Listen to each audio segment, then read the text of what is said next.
এই যে আমরা হাসছি, মজা করছি, আনন্দ করছি, সবকিছু তাদের জন্য। তাদের কাছে আমি কৃতজ্ঞ।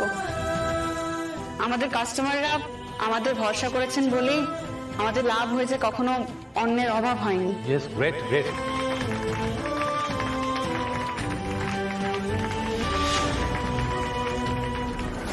এই কথাগুলো তো আমার অনেক আগের চেনা।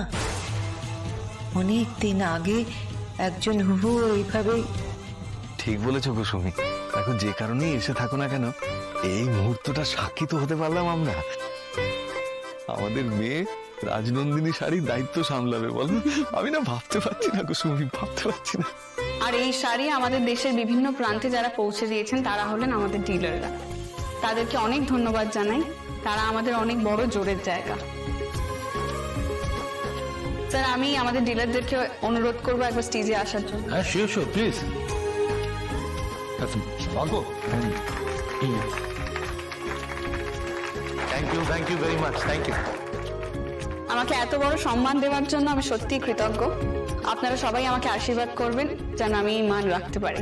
তুমি অনেক দূর যাবে অপর্ণা, এই বিশ্বাস আমাদের সবার আছে। এই তো সবে শুরু। কথা গুছিয়ে বলতে পারবে না বলে তো দিব্যি গুছিয়ে বলে যাচ্ছে। তৈরি মেয়ে পুরো। এই শাড়ি ছোট থেকে আমার জীবনের সাথে জড়িয়ে আছে।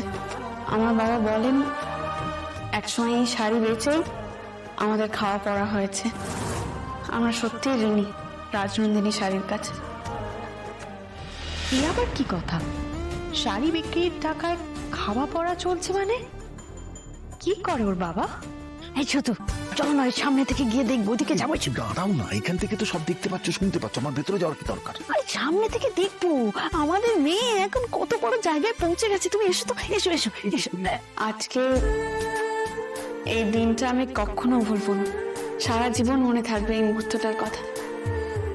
শুধু একটাই আফসোস, আমার বাবা মা যদি এই মুহূর্তটা দেখতে পেতেন।